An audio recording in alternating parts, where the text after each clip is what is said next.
नमस्कार, हिमाचल दस्तक में आप सभी का स्वागत है। मैं हूं आपके साथ प्रवीण मुंगटा। पूरा दिन हिमाचल प्रदेश में क्या कुछ खास रहा है, सभी बड़ी लेटेस्ट अपडेट के साथ हम जुड़ चुके हैं। आज की सबसे बड़ी जो खबर है वो मस्जिद विवाद को लेकर के है। शिमला का जो संजौली है वहां पर जो मस्जिद विवाद है लगातार तूल पकड़ रहा है, लेकिन आज दो मंत्री जो सरकार के हैं उन्होंने बड़ा खुलासा किया है और उन्होंने पूर्व की भाजपा सरकार पर आरोप लगाए हैं कि अगर आप हमारे ऊपर कीचड़ उछाल रहे हैं तो पुराने उस समय में क्या हुआ है वो भी हम कहेंगे। तो उन्होंने आज क्या बड़ी बात कही आपको बताएंगे। इसके अलावा आज खुद कहां पर जो अवैध मस्जिद के सामने जो अवैध ढांचा बनाया गया था वो तोड़ दिया गया है, किसने तोड़ा है वो भी बताएंगे आपको। संजौली मस्जिद को किसने 12 लाख रुपए दिए वो भी बताएंगे आपको। और 12 जिलों में अब देखिए जो मार्केट बंद का ऐलान किया गया है, किसने किया है, क्यों ये मार्केट बंद का ऐलान हुआ है वो भी आपको बताएंगे। संक्षेप में सारी जानकारी देंगे। सबसे पहले जो सबसे बड़ी खबर है, विश्व हिंदू परिषद और बजरंग दल ने आज शिमला में प्रेस वार्ता की है और प्रदेश के सभी 12 जिलों के व्यापारियों से आज अपील की है विश्व हिंदू परिषद ने कि 14 तारीख को सुबह 10 बजे से लेकर 12 बजे के बीच, सुबह 10 बजे से लेकर 12 बजे के बीच दुकानें बंद रखने का आह्वान किया है। यानी जो हिंदू परिषद, विश्व हिंदू परिषद है और जो बजरंग दल है, उन्होंने आह्वान किया है व्यापारियों से आज मीडिया के जरिए कि हिंदुओं के पक्ष में 14 तारीख को हिंदुओं के सम्मान में जिस तरीके से यहां पर लाठीचार्ज किया गया है संजौली के अंदर, जो आरोप लगाए हैं उन्होंने, उसके पक्ष में 10 बजे से 12 बजे तक दुकानें बंद रखने का आह्वान किया गया है। और आज जो बड़ी बात कही है विश्व हिंदू परिषद ने, बीते कल हुए जो लाठीचार्ज किया गया उसकी कड़ी निंदा और भर्त्सना की है और कहा कि भारत का संविधान हमें शांतिपूर्ण तरीके से प्रदर्शन करने की इजाजत देता है, लेकिन बीते कल शिमला में निहत्थे लोगों पर लाठीचार्ज किया गया सरकार के द्वारा। क्या हिमाचल में भारत की जय, भारत माता की जय और जय श्री राम बोलना गुनाह है, जिसके चलते किसी की भी टांग तोड़ दी गई और लाठीचार्ज किया गया, ये बड़ी बात कही गई है। इसके अलावा जो बच्चे वहां पर थे, बुजुर्ग थी, महिलाएं थी, उनका कोई लिहाज नहीं किया गया। विश्व हिंदू परिषद और देवभूमि संघर्ष समिति के साथ खड़ा है, ये विश्व हिंदू परिषद ने आज कहा है और उन्होंने आह्वान किया है कि 14 तारीख को 2 घंटे के लिए सांकेतिक तौर पर जो है वो बाजार बंद रखा जाए, ये उन्होंने आह्वान किया है। इसके अलावा बात करें सबसे बड़ी खबर को लेकर के, मस्जिद विवाद में आज सरकार के 2 मंत्रियों ने बड़ा खुलासा किया है। क्या ये बड़ा खुलासा है बताते हैं आपको। अनिरुद्ध सिंह और लोक निर्माण मंत्री विक्रमादित्य सिंह ने आज शिमला में संयुक्त प्रेस वार्ता की सेक्रेटेरिएट के अंदर और पंचायती राज और जो ग्रामीण विकास मंत्री अनिरुद्ध सिंह, उन्होंने कहा कि कुछ राजनीतिक दलों व संगठनों ने जो बीते कल धरना हुआ है उसमें राजनीति की है और ये जो प्रदर्शन था एक कुछ लोगों द्वारा जो है वहां पर माहौल खराब करने की कोशिश की गई। उन्होंने कहा कि भाजपा इस मुद्दे पर राजनीति कर इसे भुनाने का प्रयास कर रही है, आरोप लगाया उन्होंने। लेकिन मस्जिद के लिए राशि तो पूर्व सरकार में ही दी गई है। उन्होंने कहा कि हमारे ऊपर उंगली उठाने से पहले जो पूर्व की भाजपा सरकार है वो अपने अंदर झांक कर देखें। उन्होंने आरोप लगाया कि पूर्व की जयराम सरकार में 2 लाख रुपए एक गया 2019 में, उसके बाद प्लानिंग हेड से यह पैसा गया। उसके बाद अनिरुद्ध सिंह ने यह भी कहा कि पूर्व मुख्यमंत्री ने अपने सरकार में, आरोप लगाया उन्होंने, मस्जिद निर्माण के लिए 12 लाख रुपए दिए हैं। यानी अब जो जुबानी टिप्पणियां हैं वो शुरू हो गई है और पहले जहां सरकार के जो मंत्री वो बच रहे थे, लेकिन अब सरकार के मंत्रियों ने भी पलटवार किया है और ये बड़ा दावा किया है कि पूर्व में जो सीएम थे उन्होंने 12 लाख रुपए दिए और 2 लाख रुपए हम पहले ही कह चुके हैं आपको। वहीं लोक निर्माण मंत्री विक्रमादित्य सिंह ने कहा कि पूर्व भाजपा सरकार के कार्यकाल में कोरोना काल में मस्जिद का निर्माण हुआ है, जबकि भाजपा वर्तमान सरकार पर कसूर थोप रही है। विक्रमादित्य सिंह ने कहा कि यह बहुत ही संवेदनशील मुद्दा है, भाजपा ने इसको राजनीतिक रंग देने का प्रयास किया है। उन्होंने कहा कि देश के सभी नागरिकों को पूरे देश में कहीं पर भी आने जाने का अधिकार है, कहीं पर भी रहने का अधिकार है, लेकिन आंतरिक सुरक्षा के मद्देनजर लोगों की वेरिफिकेशन जरूरी है।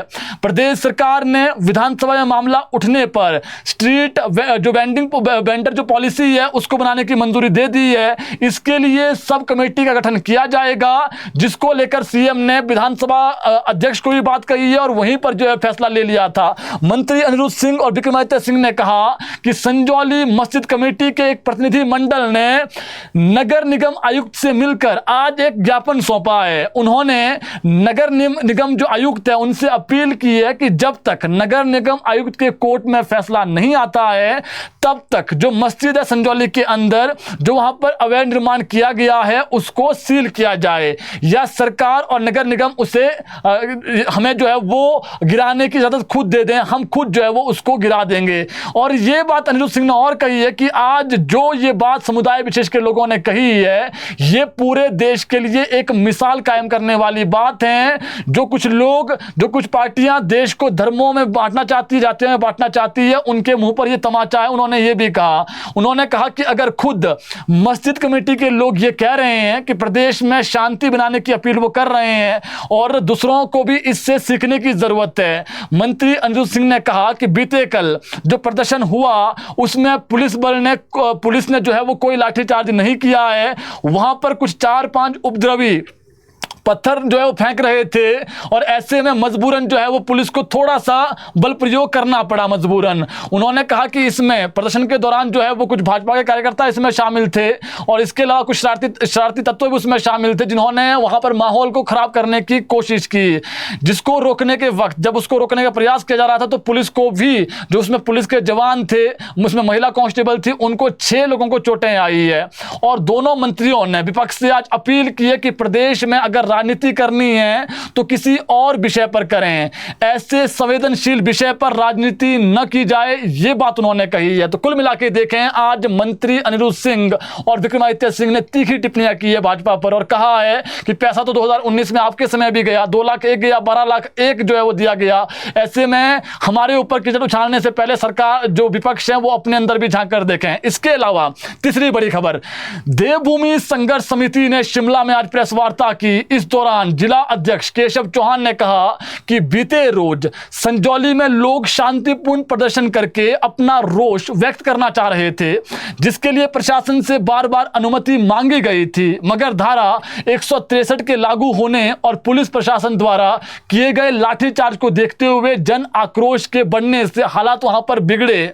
समिति का कहना है कि वह शांतिपूर्ण ढंग से अपने मुद्दों को सामने रखना चाहते थे, जो प्रदर्शन के दौरान स्पष्ट नहीं हो पाए क्योंकि और वाटर कैनन चलाया गया, बल प्रयोग जो है किया गया, लाठीचार्ज हमारे ऊपर किया गया। समिति का यह भी कहना है कि जिस प्रकार आज मस्जिद कमेटी संजौली ने नगर निगम के जो कमिश्नर हैं उनको ज्ञापन सौंपा है और मस्जिद के अवैध हिस्से को खुद गिराने की बात मानी है, उसका वो स्वागत करते हैं, उसमें हार भी वो उनको पहना सकते हैं।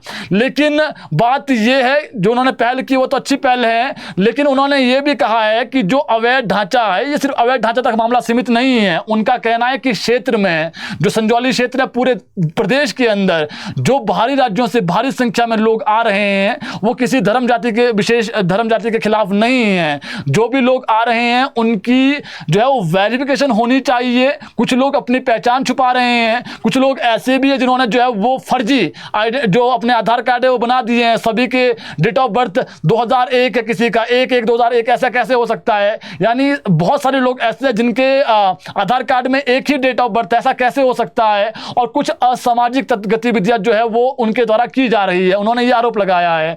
इनका यह भी कहना है कि संजौली स्थित ये अवैध मस्जिद ऐसे लोगों के लिए पनाहगार जो है सिद्ध हो रही है।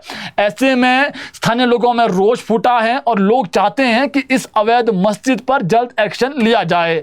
समिति ने यह भी कहा कि प्रदेश के विभिन्न स्थानों से अब इस प्रकार के लोगों और गतिविधियों को लेकर लोग अपनी आवाज उठाने लगे हैं। ऐसे में सरकार को जल्द से जल्द इसमें सतर्कता बरतनी चाहिए और जल्द ही कोई ना कोई जो प्रभावी कदम है वो उठाने चाहिए। और ये बात आज संघर्ष समिति ने और कही है कि आगामी समय में न केवल शिमला का मुद्दा है, ये पूरे प्रदेश का मुद्दा है। जो भी लोग अपना नाम छुपा कर आ रहे हैं, कुछ बबलू बने हुए, कुछ राजीव कुमार बने हुए, कुछ राकेश बने हुए, अलग अलग नाम उन्होंने वहां पर लिए, वो अपनी जो पहचान है, जो उनका रिलीजन है, उसको छिपाने का प्रयास कर रहे हैं। और उसकी आड़ में आरोप लगाया है, उसकी आड़ में जो हिंदू लड़कियां हैं उनसे विवाह या फिर प्रेम जो है प्रेम वहां पर कर रहे हैं। ये तर्कसंगत नहीं है। अपनी जो असली पहचान है वो बताई जानी चाहिए, ये हमारा मुद्दा है। तो ये बड़ी बात उन्होंने कही है। इसके अलावा एक जो सबसे बड़ी खबर आज की है, संजौली मस्जिद विवाद अब जल्द सुलझ सकता है। कैसे सुलझेगा बताते हैं आपको। मस्जिद कमेटी ने आज मस्जिद का अवैध निर्माण तोड़ने की पेशकश की है। इसके लिए उन्होंने शिमला नगर निगम के जो कमिश्नर हैं भूपेंद्र अत्री, उनसे आज मुलाकात की शिमला में, और कमिश्नर ने बताया कि मस्जिद कमेटी ने खुद कहा कि जब तक कोर्ट का फैसला नहीं आता है, जो नगर निगम आयुक्त का कोर्ट है चक्कर में शिमला में, तब तक जो मस्जिद का 3 अवैध मंजिल है उसको सील किया जाए। कमेटी इसके लिए तैयार है। कमेटी ही नहीं, जो वक्फ बोर्ड के कर्मचारी है, मोहम्मद लतीफ़ तो जो है वो जो वहाँ पर मस्जिद है उसके अध्यक्ष है, वो वहाँ पर पहुँचे, मैनेजमेंट जो है वहाँ पर मस्जिद की। लेकिन जो वक्फ बोर्ड के कर्मचारी है वहाँ पर मौलाना, वो भी आज पहुँचे हुए थे। उन्होंने भी कहा कि या तो सील किया जाए, और दूसरा जो सबसे बड़ी बात कही है बताते हैं आपको, उन्होंने ये कहा, जो मोहम्मद लतीफ़ है, उन्होंने कहा कि हिमाचल एक शांतिप्रिय प्रदेश है, यहाँ इस तरह की लड़ाई झगड़ा नहीं होना चाहिए। हम चाहते हैं कि यह शांति और जो भाईचारा है वो बना रहें। एमसी आयुक्त से उन्होंने अनुरोध किया कि मस्जिद का जो हिस्सा अवैध है उसे सील किया जाए। यदि एमसी कोर्ट का फैसला भी अवैध निर्माण हटाने का आता है तो हम उसका स्वागत करेंगे। और संजौली जामा मस्जिद के इमाम जो मौलाना वहां पर हैं, उन्होंने कहा, शहजाद इनका नाम है, कि हिमाचल के स्थायी निवासी, हम भी हिमाचल के स्थायी निवासी हैं, हम सालों से यहाँ पर 40-50 सालों से यहाँ पर रह रहे हैं, हमें प्यार से यहाँ रहना है, इस मुद्दे पर राजनीति नहीं होनी चाहिए। हिमाचली सभी हमारे भाई है और हम भी उनके भाई है, इसलिए हमने अवैध निर्माण को खुद हटाने का अनुरोध किया है, क्योंकि हमारी आपसी प्यार और जो मोहब्बत है वो खराब नहीं होनी चाहिए। वहीं एमसी आयुक्त भूपेंद्र अत्री ने कहा कि मुस्लिम पक्ष की ओर से अनुरोध किया गया है कि मस्जिद का जो हिस्सा अवैध है उसे सील किया जाए। यदि एमसी कोर्ट का फैसला भी अवैध निर्माण हटाने का आता है तो हम उसका स्वागत करेंगे। हम इस प्रस्ताव का अवलोकन कर रहे हैं और आज ही फैसला लिया जाएगा। यानी उन्होंने कहा है कि इसको हम देख रहे हैं, और जो उन्होंने मांग की है कि सील करना है या फिर खुद जो है वो हमें हटाने की अनुमति दी जाए, हम इसको खुद मस्जिद को गिरा देंगे, जो अवैध हैं उसको हम ऊपर के जो हिस्से खुद गिरा देंगे, हमें आप इजाजत दें। ये खुद का है आज जो मस्जिद कमेटी के लोग हैं। लेकिन जो एमसी के कमिश्नर, उन्होंने कहा है कि मैं इस पूरे चीज को देख रहा हूं और बहुत जल्दी इस पर जो है वो अब कह सकते हैं आप डिसीजन लिया जाएगा। आज शिमला में क्या हुआ? आज शिमला में जो व्यापार मंडल, उन्होंने बड़ा प्रदर्शन किया और आधे दिन के लिए बाजार बंद रखा गया 1 बजे तक। इस दौरान शिमला के व्यापारियों ने जो शेरे पंजाब है मॉल रोड पर, वहां से लेकर डीसी ऑफिस जो सीटीओ है वहां तक रोष रैली निकाली। संजौली मस्जिद के अवैध निर्माण को लेकर पिछले 13 दिनों से जो रोष प्रदर्शन है वो लगातार जारी है। ये विवाद बता देते हैं आपको 31 अगस्त से शुरू हुआ था, जब 2 गुटों के बीच पहले लड़ाई होती है और 6 मुस्लिम लड़कों पर, जो यशपाल नाम का एक व्यक्ति है शिमला में, उसने आरोप लगाए थे कि इन्होंने हमारी पिटाई की है। इसमें 6 मुस्लिम है, 2 नाबालिग थे, अंदाजा लगा सकते हैं आप। इसके बाद हिंदू संगठनों ने मस्जिद का अवैध निर्माण गिराने की मांग की। इसके बाद हिंदू संगठन भड़क उठे और मस्जिद तोड़ने की मांग को लेकर पिछले कल तीसरी बार प्रदर्शन किया। पहले संडे को हुआ, फिर एक और हुआ, फिर बड़ा जो प्रदर्शन है वो कल हुआ। वही प्रदर्शनकारियों का कहना है कि कोर्ट का फैसला आने तक मस्जिद को सील किया जाए। अब जो हिंदू संगठन का कहना है या तो सील किया जाए, ऐसा नहीं किया गया तो आंदोलन को उग्र रूप दिया जाएगा। और हम जो है वो, हमारा मुद्दा साफ है। जो हिंदू संगठनों ने साफ कह दिया है कि जो अवैध है वो तो हटाया जाना चाहिए, लेकिन जो बाहर से लोग आ रहे हैं, सबसे पहले जो उनका आइडेंटिटी है, कोई राहुल कुमार बना, कोई भी अलग अलग नाम से बने हुए हैं, अपना तो पहले रिलीजन छुपा रहे हैं, और दूसरा यहाँ पर वो जब आ भी रहे हैं, चाहे छज्जे लगा रहे हैं, और जो तहबाजारी है, जो उनको दुकानें दी गई है, प्रॉपर उनकी आइडेंटिफिकेशन जो है वो होनी चाहिए, ये उनका कहना है। और ये जो चिंगारी है, ये सिर्फ शिमला में चिंगारी नहीं है। जब ये मस्जिद की चिंगारी उठी है, ये अब मंडी तक पहुंच गई है। मंडी में क्या हुआ है आज बताएंगे आपको, लेकिन तनावपूर्ण स्थिति जो है वो लगातार बनी हुई है। आज मंत्री ने ये साफ कह दिया है कि अब हमारे पास जो मुस्लिम कम्युनिटी के लोग आए हैं, समुदाय विशेष के लोग आए हैं, उन्होंने खुद एक पहल की है। ये एग्जाम्पल है पूरे देश के लिए। अब बताते हैं कि मंडी में आज क्या हुआ है। मंडी में आज मस्जिद का अवैध ढांचा खुद समुदाय विशेष के लोगों ने तोड़ा। हालांकि कल कोर्ट में भी फैसला आना है इसको लेकर, लेकिन उससे पहले ही पिछले दिनों अवैध मस्जिद के खिलाफ हिंदू संगठनों ने मंडी में विरोध प्रदर्शन किया था, जिसके बाद आज मुस्लिम समुदाय के लोग खुद ही मस्जिद के अवैध हिस्से को गिराया गया। यानी जो मस्जिद बनाई गई है उसके पास जो हिस्सा था जो अवैध है, उसको आज खुद जो है वहां पर जो मुस्लिम कम्युनिटी के लोग हैं उन्होंने खुद आज गिरा दिया। मौके पर पुलिस बल तैनात था। और बता देते हैं मामला क्या है। वहां पर जो लोक निर्माण विभाग की जमीन पर जो अवैध निर्माण किया गया था, और उसको अब देखिए मस्जिद के जो अवैध हिस्से को तोड़ने को लेकर मस्जिद कमेटी के जो सदस्य है इकबाल अली, उन्होंने जानकारी दी। इकबाल अली ने कहा कि हम किसी के दबाव में आकर अवैध निर्माण को नहीं तोड़ रहे हैं, हम प्रशासन के आदेशों की पालना कर रहे हैं, समाज में आपसी सौहार्द और भाईचारा बना रहे, इसलिए अवैध निर्माण हम खुद तोड़ रहे हैं। हमने एनओसी के लिए अप्लाई किया था लेकिन समय पर जवाब नहीं मिला। मस्जिद निजी भूमि पर बना है, जो अवैध निर्माण वाला हिस्सा है उसे तोड़ा जा रहा है। तो मंडी में आज खुद एक पहल सामने आई है कि कोर्ट के डिसीजन से पहले ही हम खुद जो है वो अपने स्तर पर जो अवैध हैं, जो लग रहा है, अब जो कम्युनिटी विशेष के लोग हैं, समुदाय विशेष के लोग हैं, जो उनको लगा कि ये खुद जो है वो अवैध हैं, इसको हम खुद हटा दें ताकि आपसी भाईचारा बना रहे हैं। तो प्रदेश में इस प्रकार के जब चीज़ें आती है तो एक पॉजिटिव वे में भी है कि बड़ा बवाल ना हो जाए, कोई प्रदर्शन ना करें, उससे पहले ही जो मामले की गंभीरता है वो खुद लोगों ने देखी, वहाँ पर समुदाय विशेष के लोगों ने, और खुद आज जो अवैध हिस्सा था उसको तोड़ दिया है। इसके अलावा जो प्रोटेस्ट हुआ बीते कल शिमला में, उसमें कितने एफआईआर हुई है, किन किन पर एफआईआर हुई है, वो नाम आज हमारे पास आ गए हैं। अवैध मस्जिद प्रदर्शन मामले में ढली पुलिस थाना जो शिमला में है, आपको पता है ढली जो वहां पर टनल थी, वहां पर बैरिकेटिंग के जरिए जो वहां पर बैरिकेड्स लगाए गए थे, उसको 1 मिनट के अंदर जो वहां पर पुलिस थी उसको साइड कर दिया, बैरिकेड तोड़ दिए गए, और वहां से आगे निकलकर हजारों की संख्या में लोग शिमला पहुंचे थे। कल बड़ा प्रोटेस्ट हुआ है। राजधानी शिमला के इतिहास में इतना बड़ा प्रोटेस्ट जो एक मस्जिद को लेकर आज से पहले कभी नहीं हुआ है, एक कह सकते धार्मिक भवन को लेकर कभी नहीं हुआ है। तो इस पर 3 एफआईआर हुई है, और इसमें एफआईआर जो हुई है, एक केशव चौहान है, एक विजय शर्मा है, और तीसरा जो नाम है वो विकास थापटा का है। इन पर एफआईआर दर्ज हुई है। अब धारा 196 और 3 और 5 ये बीएनएस 2023 की धारा है, इनके तहत मामला दर्ज हुआ है। और ये जो मामला है दर्ज करवाया गया है, पुलिस कांस्टेबल के द्वारा भी दर्ज करवाया गया। जो वहाँ पर स्थिति थी, कुछ जो लगभग 400-500 लोगों को जो है वो देखा गया है, जो आरोपी कह सकते हैं बनाए गए हैं, लेकिन जो एफआईआर हुई है वो सिर्फ 3 लोगों पर हुई है, यानी 3 ही लोगों पर एफआईआर हुई है जो पिछले कल पूरा प्रोटेस्ट हुआ है। अब बताते हैं आपको एक बड़ी खबर, जो प्रदेश के सरकारी स्कूलों में टीचर्स हैं उनको लेकर के बड़ी खबर है। बायोमीट्रिक हाजिरी न लगाने पर शिक्षकों की अब एब्सेंट लगेगी। आधार वेस्ट बायोमीट्रिक में भी हाजिरी नहीं लगा रहे हैं कुछ शिक्षक, सरकार इस पर अब सख्त हो गई है। शिक्षा विभाग ने इसका रिकॉर्ड मांगा है, और स्कूलों में बायोमीट्रिक की जो है वो जानकारी देने को भी कहा है कि क्या बायोमीट्रिक है आपके पास, नहीं है, और खराब मशीनों को भी वापसी भेजने का ब्यौरा मांगा गया है। स्कूल प्रिंसिपल तलब किए गए हैं, उनसे आंकड़ा लिया गया है, जो हाजिरी नहीं लगाएगा उसकी एब्सेंट लगाई जाए, ये जो है वो कहा गया है, और इसका पूरा डाटा मांगा गया है। तो यानी अगर आप अब बायोमेट्रिक है, जो भी जिस भी तरीके से आप स्कूलों में हाजिरी लगाते हैं, आधार बेस्ड बायोमेट्रिक है, तो उसमें अब सख्ती कर रही है सरकार। देख रही है कि स्कूलों में, क्योंकि आपको पता है ये जो गुणवत्तापूर्ण शिक्षा है उसमें हिमाचल केरला के बाद दूसरे नंबर पर पूरे देश में आज जो स्थिति है वो आपको पता ही है कितनी हो गई है। तो ऐसे में सरकार अब देख रही है, शिक्षा विभाग देख रहा है कि हम स्कूलों में टीचर्स भी दे रहे हैं, लेकिन उसमें गुणवत्तापूर्ण शिक्षा भी होनी चाहिए। इसके अलावा एक और बड़ी खबर है, retired IAS officer Rajiv Kumar Himachal Pradesh राज्य चयन आयोग हमीरपुर के नए चेयरमैन होंगे। इनको अब सरकार ने बड़ी जिम्मेदारी दी है। सरकार ने आयोग में 2 सदस्यों की नियुक्ति भी कर दी है, पहले ही नियुक्ति भी की है। इसके अलावा बात करें एक एचएएस ऑफिसर की, ये अब बड़ा विवाद हो गया है इस मामले को लेकर के। हालांकि बताते हैं पूरी खबर। हिमाचल प्रदेश प्रशासनिक जो सेवा है उसमें जो महिला अधिकारी है ocean Sharma, social media influencer हैं, इनको जो है इन्फ्लुएंसर है, और ये बनना इनको जो है वो महंगा पड़ गया। धर्मपुर के जो एसडीएम है जोगिंदर पटियाल, इन्होंने ओशिन को नोटिस जारी किया है जिसमें उनसे काम में देरी और सही ढंग से कर्तव्य न निभाने को लेकर जवाब तलबी की गई है।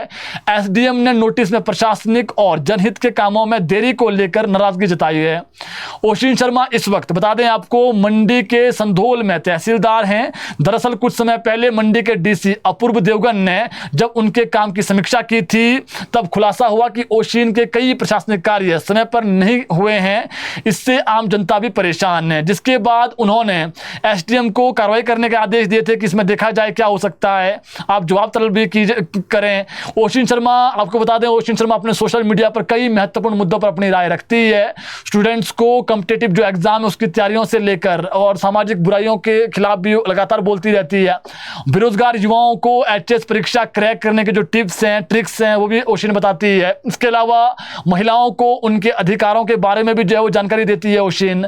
इसके अलावा ओशिन ने बांग्लादेश में चल रहे आरक्षण विवाद को लेकर भी अपनी राय रखी थी। लेकिन अब जिस प्रकार से कार्य में लेट लतीफी के चलते जो वहाँ पर जनता से जो फीडबैक आया है कि कार्य नहीं हो रहा है, लेट लतीफी हो रही है, इसमें एसडीएम ने अब जवाब तलबी की है, आप लिखित में जवाब भेजिए क्यों लेट लतीफी हो रही है। तो ओशिन शर्मा कहीं ना कहीं नोटिस गया है, तो जवाब तो देना पड़ेगा। इसके अलावा बात करें एक और खबर को लेकर के, दुखद खबर है। मनाली में किराए के कमरे में रहने वाले एक विदेशी की मौत हो गई। ये जो मृतक है ये यूएसए का रहने वाला था और मकान मालिक ने इस बारे मनाली जो पुलिस है उसको सूचना दी। दौलत राम ने थाना मनाली में सूचना दी कि उसके घर में एक विदेशी व्यक्ति जिसका नाम जॉन माइकल है उसकी मौत हो गई है और माइकल के पास 2 पासपोर्ट भी है। इन दोनों पासपोर्ट की अवधि साल 2014 में समाप्त हो चुकी है। पासपोर्ट से पता चला कि जॉन माइकल यूएसए का रहने वाला था जो दौलत राम के मकान में साल 2015 से किराए पर रहता था। मकान मालिक दौलत राम ने पुलिस को बताया कि बीती शाम जॉन माइकल के दोस्त कार्तिक और डॉक्टर वशिष्ठ उनसे मिलने आए थे, लेकिन जॉन माइकल ने कमरे के अंदर से कोई जवाब नहीं दिया। ऐसे में उन्हें किसी अनहोनी का शक हुआ और उन्होंने इस बारे में पंचायत प्रधान को जानकारी दी। पंचायत प्रतिनिधियों की मौजूदगी में मकान मालिक और पुलिस ने कमरे की खिड़की से प्रवेश किया। इस दौरान पुलिस ने देखा कि जॉन माइकल अपने कमरे में मृत गिरा हुआ है और उसका शरीर भी खराब होना शुरू हो गया है। पुलिस टीम ने जो यूएसए दूतावास है उनको सूचित कर दिया है और पुलिस पूरे मामले की जो छानबीन है वो कर रही है। कैसे डेथ हुई, क्या डेथ का कारण है वो देखा जा रहा है। इसके अलावा एक बहुत ही कह सकते हैं आप सोचने वाली खबर है। संजौली में मस्जिद विवाद के बीच एक ब्राह्मण युवती द्वारा इस्लाम धर्म अपनाने का मामला सामने आया है। इस संबंध में युवती के जो परिजन हैं उन्होंने जो औट पुलिस थाना है उसमें एफआईआर दर्ज कराई है। तब जाकर ये जो मामला है वो ध्यान में आया है। ये मामला मंडी जिला के औट क्षेत्र का है और जो लड़की है उसका नाम दामिनी है और ये जो लड़की है ये पंजाब में एक यूनिवर्सिटी है, लवली यूनिवर्सिटी, वहाँ पर पढ़ाई कर रही थी। पढ़ाई के बाद उसने 8 से 9 महीने प्राइवेट नौकरी भी की। इस दौरान कुछ मुस्लिम लड़कों के संपर्क में आई है जो परिजनों ने वहां पर कहा है और उसके धर्म परिवर्तन करवा दिया गया, ये आरोप लगाए हैं परिजनों ने। फिलहाल दामिनी ने कुछ समय पहले नौकरी छोड़ दी है और प्रतियोगी जो परीक्षाएं हैं उसकी तैयारी कर रही है। इन दोनों वो अपने औट में जो उसका घर है वहां पर है और इस दौरान उसकी जो गतिविधियां देखकर जो परिजन है वो हैरान हो गए। युवती के परिजनों ने पुलिस को दी शिकायत में कहा कि उनकी बेटी घर पर इस्लाम धर्म से संबंधित गतिविधियां कर रही है। इस वजह से पूरे घर का जो माहौल है वो काफी तनावपूर्ण हो गया है। परिजनों ने उनकी बेटी के इस्लाम धर्म में जाने के पीछे साजिश और किसी मुस्लिम युवक के होने की शंका जाहिर की है। परिजनों का कहना है कि साजिश के तहत उनकी बेटी का ब्रेन वॉश किया गया, आरोप लगाया है और अब वह अपने धर्म को भूलकर इस्लाम धर्म के बारे में बातें कर रही है। परिजनों के अनुसार पंजाब में ही उनकी बेटी का ब्रेन वॉश किया गया, आरोप लगाए हैं परिजनों ने। और परिजनों ने जब पुलिस को दी शिकायत में इस मामले में छानबीन करके जो कार्रवाई है वो शुरू कर दी है। परिजनों ने जो है वो पुलिस को शिकायत, जिसके बाद कार्रवाई शुरू कर दी है। परिजनों की शिकायत के बाद पुलिस ने युवती के बयान कलमबद्ध कर दिए हैं। अब देखिए, जब पुलिस जो परिजन है उन्होंने शिकायत की उसके बाद जो युवती है उसके बयान कलमबद्ध कर दिए गए हैं, जिसमें युवती कह रही है कि उसने स्वेच्छा से इस्लाम को अपनाया है, उस पर किसी प्रकार का कोई दबाव नहीं है। तो ये सोचने वाली बात है कि जो परिजन है वो कह रहे हैं कि हिंदू थी, हमने पढ़ाने के लिए लवली यूनिवर्सिटी भेजी थी, लेकिन वहाँ पर किसी व्यक्ति विशेष के उसमें संपर्क में आई, अब वो इस्लाम धर्म की बात कर रही है। तो शिकायत और थाना में दी थी, लेकिन बाद में जब पुलिस उस पर कार्रवाई करने पर आई कानूनी तौर पर तो लड़की को बुलाया गया, लड़की के बयान कलमबद्ध कर दिए गए हैं। लड़की कह रही है कि मैंने किसी के दबाव में ऐसा नहीं किया, मैं जो है वो खुद इस्लाम धर्म कबूल किया है। तो ये एक सोचने वाला विषय भी है। इसके अलावा बात करें एक और खबर को लेकर के, मौसम विभाग ने अगले 24 घंटे प्रदेश की राजधानी शिमला समेत सोलन और सिरमौर जिला में फ्लैश फ्लड का अलर्ट जारी किया है और मौसम विभाग के अनुसार अगले 48 घंटे के दौरान 8 जिलों में बारिश का पूर्वानुमान है। खासकर सोलन, सिरमौर, शिमला बिलासपुर और किन्नौर में कुछ स्थानों पर भारी बारिश हो सकती है। सिरमौर और किन्नौर में भारी बारिश के बाद लैंडस्लाइड की घटनाएं पेश आ सकती है। ये जो है पूर्वानुमान है मौसम वैज्ञानिकों का। आपको पता है राजधानी शिमला में प्रदेश का जो राज्य का मौसम विज्ञान केंद्र है, यहाँ पर यहीं से जो है वो सैटेलाइट के माध्यम से और जो डॉपलर्स हैं उसके माध्यम से जो मौसम वैज्ञानिक है वो पूर्वानुमान जताते हैं। फिलहाल जो मौसम है वो अगले 24 घंटे तो खराब है ही है और 14 सितंबर से फिर मौसम साफ हो जाएगा। जो महत्वपूर्ण सूचनाएं थी आज की हमने आपको बता दी है। जो बड़ी खबर है वो यही है, जो शिमला संजौली मस्जिद विवाद है ये अब थम सकता है, क्योंकि वहां पर जो मस्जिद कमेटी है उन्होंने कह दिया है और जो वहां पर वक्फ बोर्ड के कर्मचारी उन्होंने आज कमिश्नर को कह दिया है कि जो वहां पर अवैध है या तो उसको सील किया जाए ताकि आपसी भाईचारा बना रहे, या फिर आप हमें आदेश दे दें कि जो अवैध हैं उसको हम खुद गिरा देंगे। एक चीज़ ये हो गई। मंडी में क्या था, मंडी में कल एक बहुत बड़ा प्रोटेस्ट होने जा रहा है। बता देते हैं आपको, एक आह्वान किया गया हिंदू संगठनों के द्वारा, वहाँ पर प्रोटेस्ट होना है। हालांकि वहाँ पर अवैध मस्जिद की बात की जा रही थी, अवैध निर्माण किया गया, अवैध वहाँ पर ढांचा खड़ा किया गया, ये आरोप लगा रहे थे। लेकिन आज खुद ही जो मंडी के मुस्लिम कम्युनिटी के लोग, समुदाय विशेष के लोग हैं, उन्होंने खुद ही आज अवैध जो वहाँ पर ढांचा था उसको गिरा दिया। और वहाँ पर जो एक व्यक्ति है जो मुस्लिम समुदाय के थे, उन्होंने कहा कि जो ये अवैध ढांचा था हमने खुद गिराया ताकि आपसी भाईचारा बना रहे। तो एक चीज़ ये हो गई। इसके अलावा मंत्री विक्रमादित्य सिंह और अनिरुद्ध सिंह ने आरोप लगाए हैं। इसमें बहुत जल्दी जो है वो जो भाजपा है उनका भी रिएक्शन आएगा। जब रिएक्शन आएगा आपको हम बता देंगे। फिलहाल जो महत्वपूर्ण खबरें थी आप तक हमने पहुंचा दी है। एनटीटी भर्ती और जो अन्य भर्तियां हैं वो अभी पेंडिंग में चल रही है। इसमें लंबा प्रोसेस है, समय लगेगा अभी, ये उसमें नहीं है। इसके अलावा जो 903 और 939 का रिजल्ट है ये रेडी हो रहा है और इसमें जो फीडबैक है वो नया फीडबैक जब आएगा वो आपको बताएंगे। अभी इसमें कोई नया फीडबैक नहीं है। जो और सूचनाएं हैं वो आपको हमने दे दी है। फिलहाल अभी इतना ही। कल जुड़ेंगे आपके साथ ठीक 6 बजे, नई खबरें लेकर के आएंगे, नई अपडेट आपको देंगे। जुड़े रहें ताज़ा खबरों के लिए हिमाचल दस्तक टीवी के साथ।